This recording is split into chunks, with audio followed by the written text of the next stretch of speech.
Querido irmão, querida irmã, primeiro domingo do Advento. É ano novo do ponto de vista espiritual. O ano civil começa em 1º de janeiro, daqui a um mês. Mas o ano espiritual, chamado ano litúrgico, a caminhada espiritual que a gente faz durante a vida, começa com o primeiro domingo do Advento, hoje. O Advento significa a vinda, a chegada de Jesus, o Senhor do tempo e da história, Salvador do mundo, Redentor da humanidade. O Advento pode ser visto a partir de 3 perspectivas. Jesus vem, já veio e virá. Portanto, são 3 formas de nós enxergarmos, compreendermos a vinda de Jesus Cristo. A primeira é Jesus histórico, aquela vinda que já aconteceu, está no passado, pertence a um tempo e a um espaço específico. Belém de Judá, 2000 anos atrás. A segunda perspectiva é aquela que o Advento nos chama de modo especial a viver. A vinda de Jesus que acontece frequentemente no tempo. Jesus veio historicamente, é um fato do passado. Jesus virá outra vez, no Natal de 2024. No hoje, no aqui, no agora. E essa é a perspectiva que o Advento nos convida de modo especial a viver. E a terceira perspectiva de Advento, de chegada, de vinda de Jesus, é aquela do futuro. Num tempo que não sabemos quando será. Pode ser um futuro muito distante, mais 2.000, ou 3.000, ou 5.000, ou 100.000 anos, ninguém sabe. Mas ele virá. Virá uma segunda vez, de forma definitiva, quando, como dizemos no creio, julgará os vivos e os mortos, e o seu reino não terá fim. Essa segunda vinda de Jesus é a que colocará fim nesta etapa da existência da Terra. E inaugurará novos céus e nova terra, como anuncia o Apocalipse. Portanto, Jesus que veio, Jesus que vem, Jesus que virá. O que nos leva a uma conclusão belíssima. Jesus é o centro da história. Jesus é o clímax da história. O clímax que já aconteceu, que se renova e que acontecerá de forma definitiva na segunda vinda. Portanto, toda a história humana gira em torno do Advento. Toda a história humana gira em torno de Jesus que vem. Da criação até o nascimento de Jesus, toda a história aponta para ele e o espera. Do que se trata o Antigo Testamento? Da preparação para a vinda de Jesus. Todo o Antigo Testamento aponta para a Gruta de Belém. Todo o Novo Testamento é o desdobramento dessa vinda, são as consequências dessa vinda.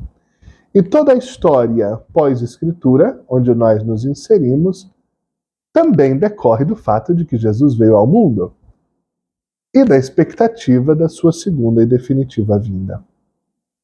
Sobre esta vinda de agora, do presente, que nos importa muito, é a espiritualidade do Advento, o que nós temos que ter em mente? Jesus respeita a nossa liberdade. Ele virá de novo, neste ano, sobre a terra. Não tem nada a ver com um velhinho que anda de trenó puxado por rena, de modo algum.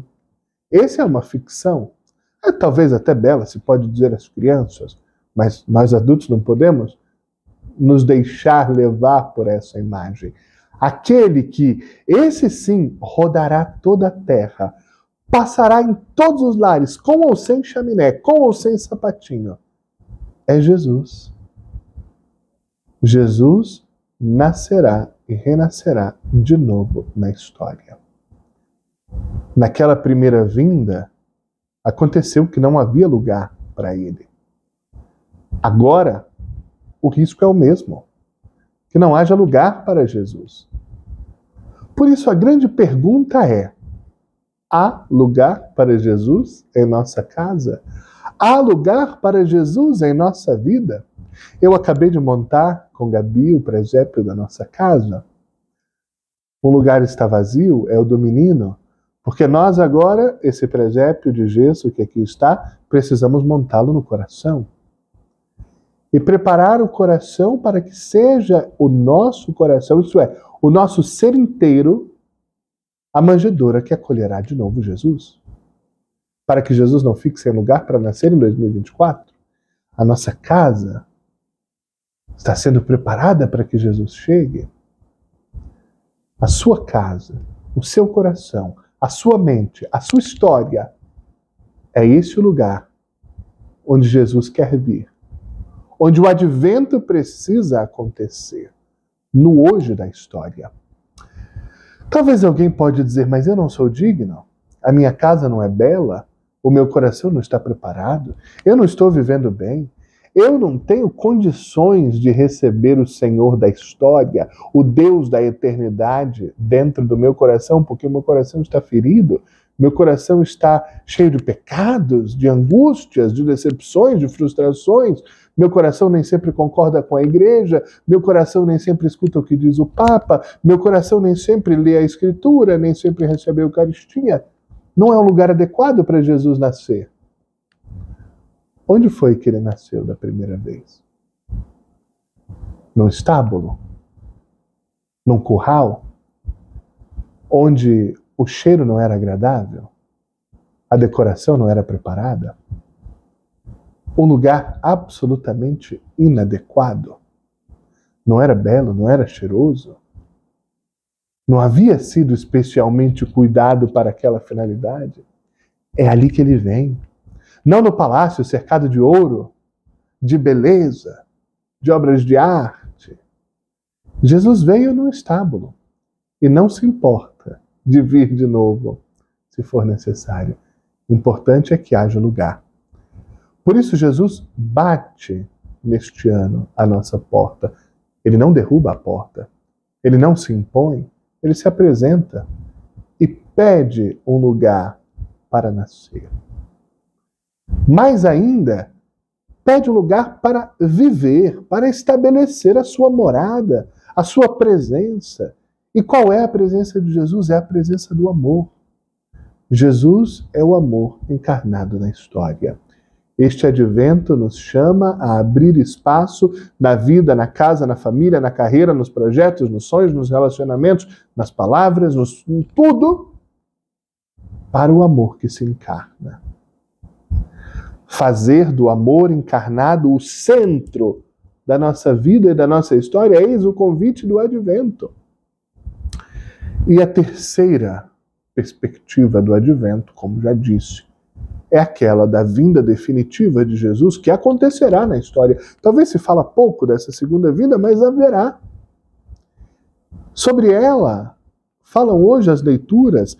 A primeira leitura do profeta Jeremias. Virão dias em que Deus cumprirá a sua promessa de bens futuros para o seu povo. Deus nos promete a paz duradoura, a justiça completa, a felicidade plena. E essa promessa se cumprirá. Para isso, claro, é necessário ter fé, é necessário caminhar nessa direção.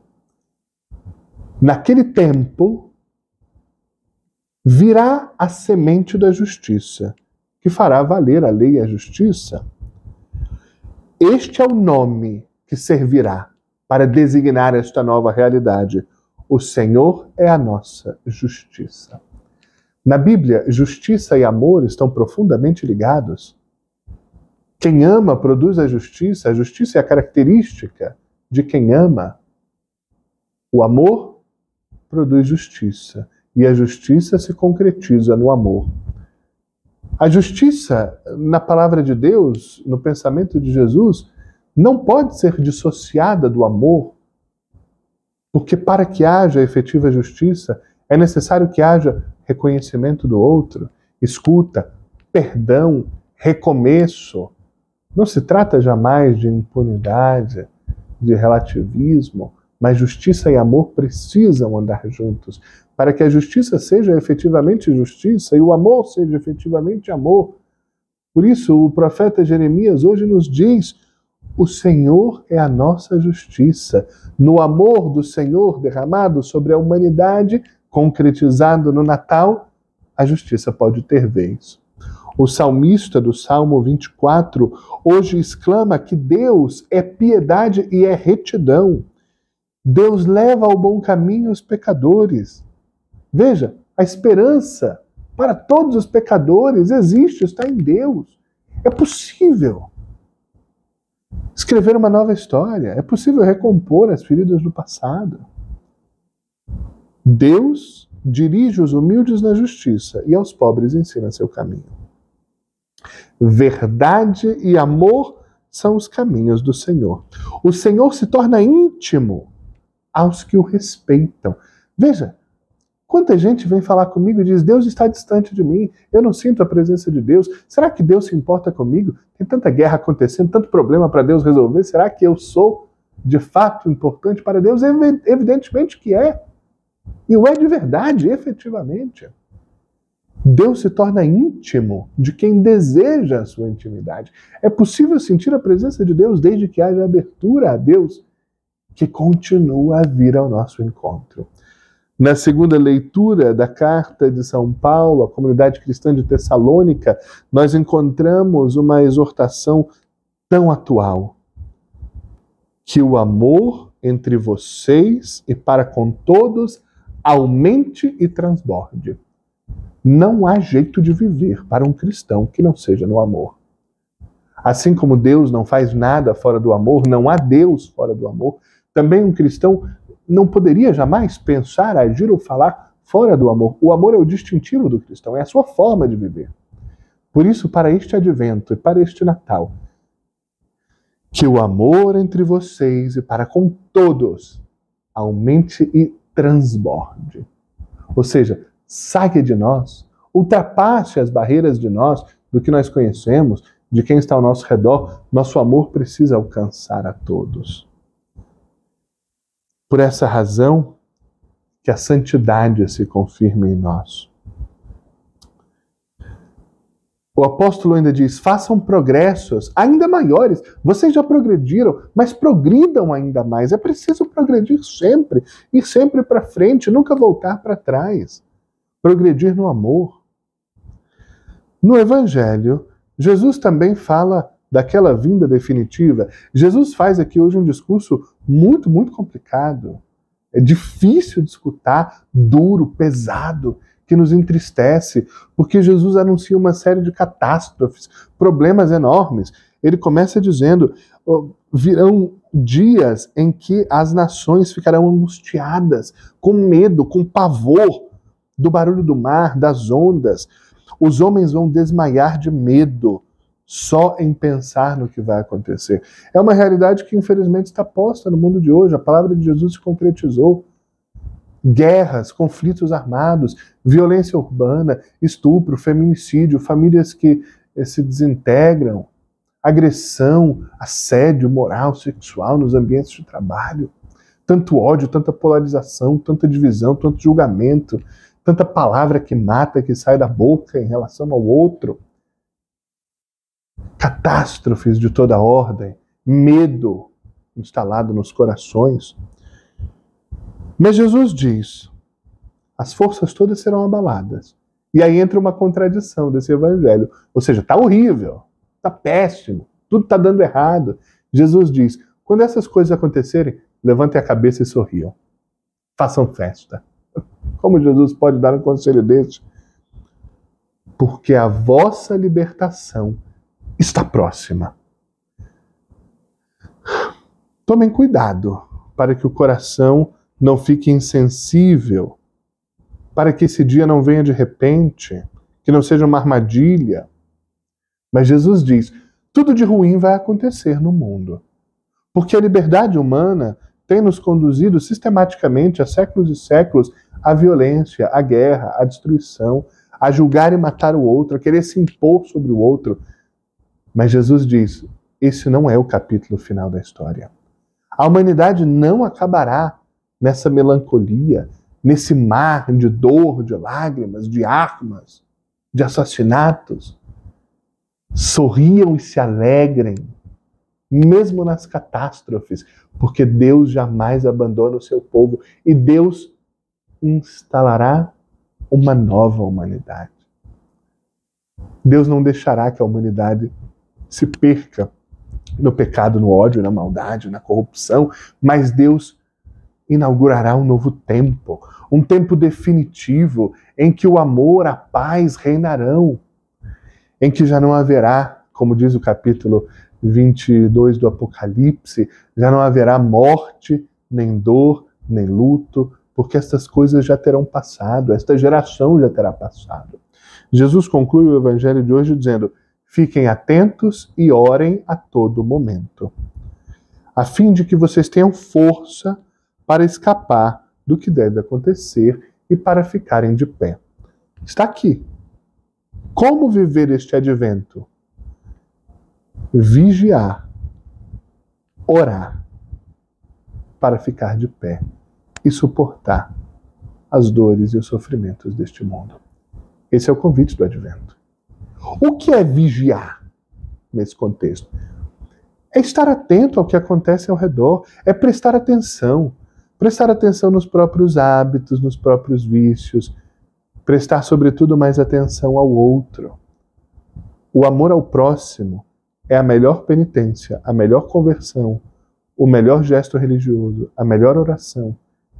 Ficar atento ao outro, vigiar sobre o outro, reconhecer cada próximo como irmão e amá-lo como Deus ama, na medida do abandono de si mesmo, da doação de si mesmo, na dor, se preciso for, pelo bem do outro.